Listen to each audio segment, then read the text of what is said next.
Hello everyone, आज है 9 नवंबर और आज इस वीडियो में हम बात करेंगे आईडीबीआई बैंक के बारे में। देखो, आईडीबीआई बैंक सरकार इससे पीछा छुड़ाना चाह रही है। इसका प्राइवेटाइजेशन होने वाला है। एक बहुत बड़ा हिस्सा यहाँ पर बेचा जाएगा। 60% से भी ज्यादा की हिस्सेदारी बेची जाएगी।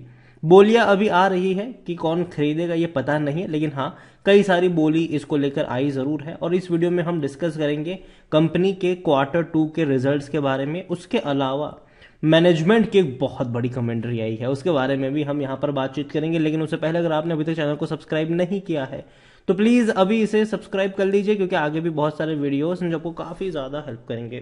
तो आईडीबीआई बैंक 49 रुपीज का शेयर, बड़ी तेजी थी, 6.5% तक दौड़ गया ये। इवन 50 रुपए से ऊपर निकल गया था, बेहतरीन रफ्तार। लेकिन जब मार्केट क्लोज हुआ तब भी ये गिरा नहीं था। ये बहुत अच्छी बात थी आईडीबीआई बैंक में। एक महीने में अगर आप देखोगे तो 6.5% की तेजी है, लेकिन 42 रुपीज का था, तेजी बनी, वापस टूट गया, वापस तेजी बनी। अच्छी खासी रफ्तार आप कह सकते हो कि पिछले 3-4 दिनों में हमें यहां पर देखने को मिल रही है। एक साल में अगर हम देखें तो पिछले एक साल में यहां पर 10% की गिरावट है और काफी बड़ी रफ्तार है। जब से खबर आई है इसके प्राइवेटाइजेशन को लेकर, जब से चर्चा हुई है भैया की डेट आई, इसकी आई है, सरकार ने अनाउंस किया है कि हम इतनी हिस्सेदारी बेचेंगे, तो काफी बड़ी रफ्तार भी हमें उसकी वजह से देखने को मिल रही है यहाँ पर। और अगर आप चैनल को रेगुलर फॉलो कर रहे हो तो मैंने पहले भी कहा था कि 35 रुपए के नीचे मुझे आईडीबीआई बैंक पसंद आता है, वहां पर आप रिस्क ले सकते हो। इवन 40 रुपए के नीचे भी मिलेगा तो भी आप रिस्क ले सकते हो। लेकिन 50 रुपए के ऊपर अगर ये गया है तो मतलब कि भैया तब थोड़ा संभलने की जरूरत है। अगेन, मेरी बेचने की सलाह नहीं है, ध्यान से वीडियो को सुनिएगा, मेरी बेचने की सलाह नहीं है। लेकिन अभी जो सब कुछ है ना, वो सब कुछ डिपेंड करेगा अब न्यूज पर। न्यूज कौन सी, कि कौन खरीदेगा। यहां पर एक बड़ी न्यूज आई है, वो ये है कि प्रॉफिट काफी अच्छा हुआ है। 32% का ग्रोथ है इनका प्रॉफिट में। इस बार जो इनको प्रॉफिट हुआ है वो काफी बेहतर प्रॉफिट है और कहीं ना कहीं ये एक अच्छी बात भी है। कंपनी की अगर हम बात करें तो इनका जो नेट प्रॉफिट वो 775 करोड़ रहा है, जो पिछली बार 588 करोड़ था। इनका इनकम में भी 20% का ग्रोथ है, तकरीबन 5,000 करोड़ की इनकम हुई है, जो पहले कम हुआ करती थी, 4,155 करोड़ थी, तो उसके मुकाबले अच्छी है। उसके अलावा मैनेजमेंट की भी एक कमेंट्री है, और मैनेजमेंट की कमेंट्री है कि भैया आईडीबीआई बैंक जो है वो क्रेडिट कार्ड पोर्टफोलियो में आने वाला है बहुत जल्दी। यहां पर अगर आप देखें तो मैनेजमेंट की कमेंट्री ये थी कि आईडीबीआई का इनका प्रॉफिट चलो इंक्रीज हुआ ही है, इसके अलावा इनका जो नॉन परफॉर्मिंग असेट्स है, बैड लोन रेशियो है, वो भी काफी अच्छी तरीके से इंप्रूव हुआ है यहां पर। इतना ही नहीं, एक साल से ज्यादा हो चुका है रिजर्व बैंक ने इनको जो भैया पीसीए फ्रेमवर्क से बाहर किया। मतलब पीसीए फ्रेमवर्क में उन बैंकों को डाला जाता है जो बैंक दिक्कत में हो और जिन पर आरबीआई कंटिन्यूअसली वॉच रख रहा हो।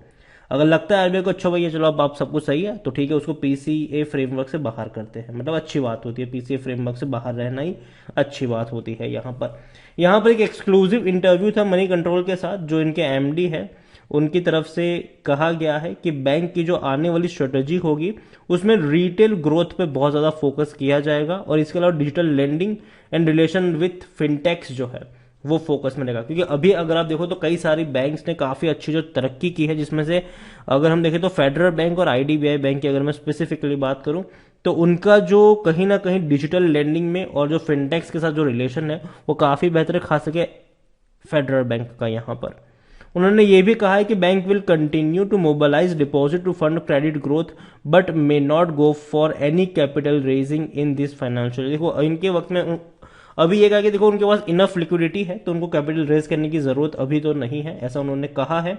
इवन अगर आप देखें तो रेपो रेट का इंक्रीज अभी वो उतना ज्यादा नहीं देख रहे, लेकिन फिर भी एक स्कोप जरूर है कि 30 से 40 पॉइंट का मतलब जो बेसिस पॉइंट है वो शायद बढ़ सकता है आने वाले दिनों में। इतना ही नहीं, रिटेल लोन बुक इनके मेन फोकस में रहेगा आने वाले दिनों में। और जाहिर सी बात है, रिटेल लोन बुक ऐसा लोन बुक होता है भैया जो डिफॉल्ट होने के चांसेस काफी कम होते हैं उनके। रिटेल मतलब आप और हमारे जैसे लोग जो बैंक से पैसा लेते हैं और समय पर चुका देते हैं, वो लेके कहीं भागते नहीं है, तो वो सिंपल चीज है यहाँ पर। तो अगेन कहूंगा नजर होनी चाहिए आईडीबीआई के ऊपर, और कहीं ना कहीं क्रेडिट कार्ड बिजनेस में भी जो बैंक है आपको नजर आएगा आने वाले दिनों में। आईडीबीआई बैंक देखा जाए तो लार्ज कैप शेयर है, 50,000 करोड़ से भी ज्यादा का इसका मार्केट कैप है। वॉल्यूम्स देखे तो आज 5 करोड़ से भी ज्यादा के थे, बहुत बड़ी क्वांटिटी में शेयर ट्रेड होते नजर आए। और तो और रिजल्ट्स भी काफी अच्छे थे। 94.71% की होल्डिंग है प्रमोटर के पास। कौन है प्रमोटर? एलआईसी और सरकार। अब दोनों ही मिलकर 60% की होल्डिंग अपनी बेच रही है, तो जाहिर सी बात है जो खरीदेगा वो बन जाएगा इसका मालिक। एलआईसी के पास कुछ होल्डिंग रहेगी और सरकार के पास भी कुछ होल्डिंग रहेगी। यहां पर कंपनी की, सॉरी बैंक की अगर मैं बात करूं, आईडीबीआई की अगर मैं बात करने जाऊं तो सिर्फ 7% लोग ही है जो बेचने की बात कर रहे हैं। देखो मेरी बेचने की सलाह नहीं है, क्योंकि मुझे लगता है कि अगर पूरा का पूरा जुआ है अभी के वक्त में कि अगर कोई बड़ा बैंक आ गया यहां पर तो बहुत अच्छी बात होगी, काफी अच्छी रफ्तार दिखाएगा। लेकिन अगर कोई बड़ा बैंक नहीं आता है, कोई बड़ा इंस्टीट्यूशन नहीं आता है, तो दिक्कत होगी इनको। हालांकि आरबीआई ने की एक गाइडलाइन ये भी कहती है कि कोई इंडिविजुअल पर्सन यहां पर ओन नहीं कर सकता है, ठीक है। तो जो लोग काफी लोग कह रहे थे, काफी लोग जो अदानी अदानी कह रहे थे, तो अगेन मैं कह दूं चांसेस उनके बहुत कम है, ना के बराबर है।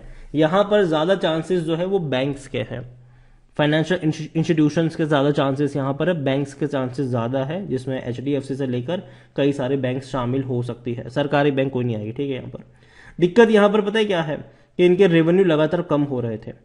23,000 करोड़ के रेवेन्यू हर साल कम हुए हैं, लेकिन 2023 में धीरे धीरे इंक्रीज हो सकते हैं, क्योंकि 5,000 करोड़ के आसपास के रेवेन्यू क्वार्टरली देखने को मिल रहे हैं। प्रॉफिट इनके अच्छे से इंक्रीज हो रहे हैं। 2,518 करोड़ का प्रॉफिट हुआ था इनको 2022 में, और अभी और ज्यादा बड़ा प्रॉफिट इनको हो सकता है, क्योंकि जो इनका प्रोजेक्शन है वो अच्छा दिखा रहा है। 19 का पी है, सेक्टर पी 21 का है, कोई सस्ता नहीं है, ठीक है, अभी के वक्त में। और इवन आज की इस तेजी के बाद तो हो सकता है कि इसका जो पी रेशियो है वो ऑलमोस्ट सेक्टर पी जितना हो चुका हो। और यही वजह है कि कोई भी एनालिस्ट खरीदने की बात नहीं कर रहा है। रीजन सिंपल है कि ऑलरेडी काफी तेजी देखने को मिल चुकी है। और दूसरी बात यहां पर यह है कि सब कुछ डिपेंड करता है न्यूज पर, कौन खरीदेगा उसके ऊपर डिपेंड करता है। होल्डिंग के बारे में हमने ऑलरेडी बातचीत करी, काफी बड़ी क्वांटिटी डेफिनेटली प्रमोटर के पास है, और रिटेल इन्वेस्टर के पास मुश्किल से 2.17% की होल्डिंग देखने को मिल रही है।